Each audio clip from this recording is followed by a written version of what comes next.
a great sort of a drill. Just flicking it out. 1, 2, 1, 2, 1, 2,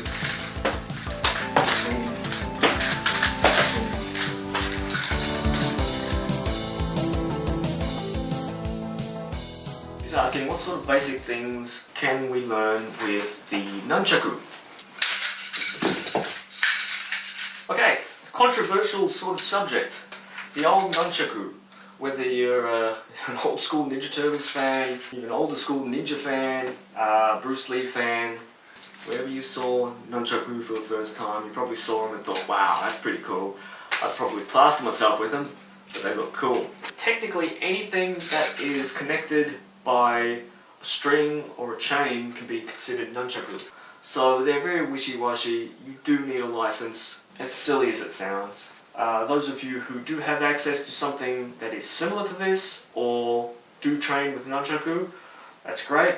Okay, so what can we learn here that isn't a million movements and you have to have learnt it for the last 20 years? Okay, we'll do some simple motions here. These are actually from Taiwan. Really nice looking unit here.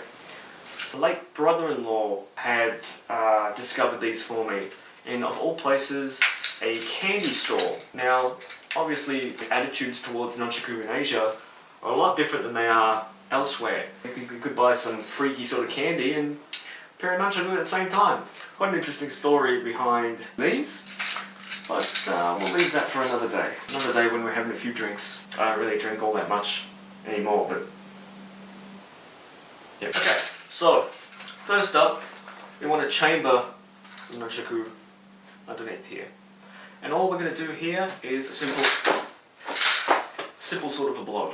Keep in mind that a lot of Nunchaku, especially if you train with different types, have a different length of chain. You might be used to a certain length, and then when you move to another piece, you're going to find it hard to chamber it without losing it.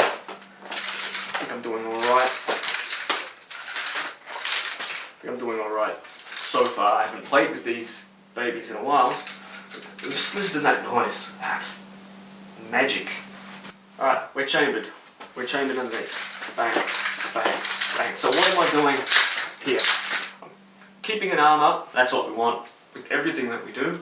You know, look here, hit me. I'm swinging downwards.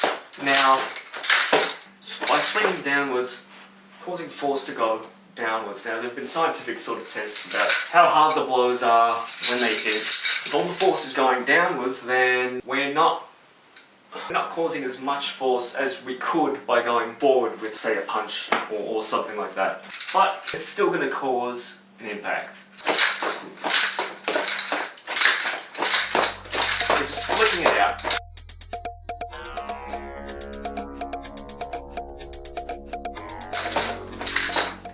Now this sort of motion can be used with anything. It doesn't have to be Nunchaku. If you're a smart person, you can work it out. Now, where do we go from there? What about this arm? Let me do some shit. All we want to do is we want to swing this around. We catch it with this arm. Swap. Now just play with this as well. This is a great sort of a drill. 1, 2, 1, 2, 1, 2. You can do all sorts of fun.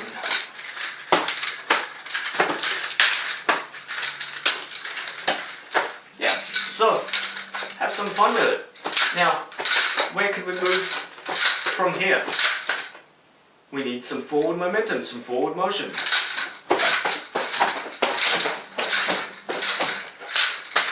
Now without smashing up the cameras here, or anybody standing around me, yeah, do the drill, get from one end of the room, work your way down to the other side of the room, swap.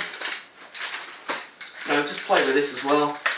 One thing to keep in mind is the pitfalls with training with Nunchaku.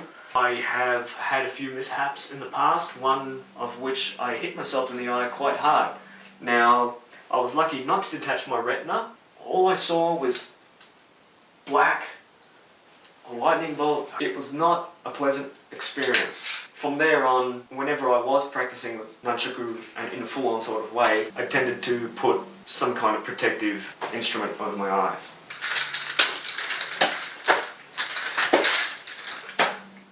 I believe Bruce Lee said that in terms of using them in a reality-based situation, they were better looking on film and they were being used in a plausible sort of reality sort of a situation.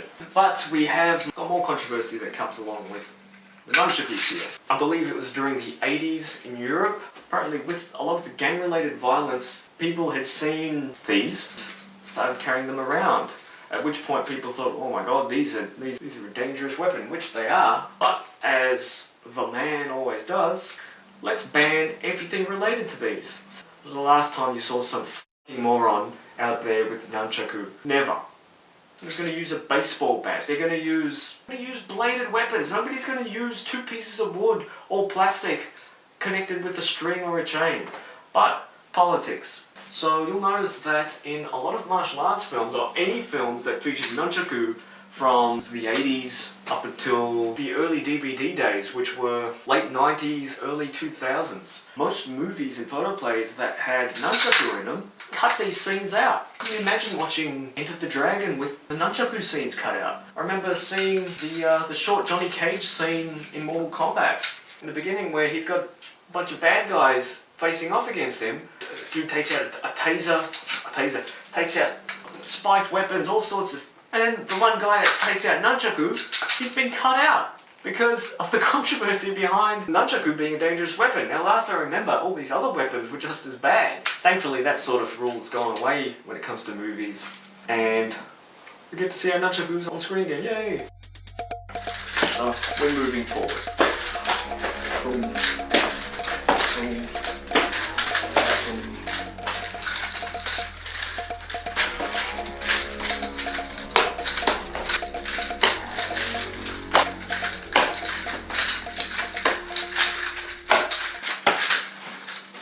So, have fun!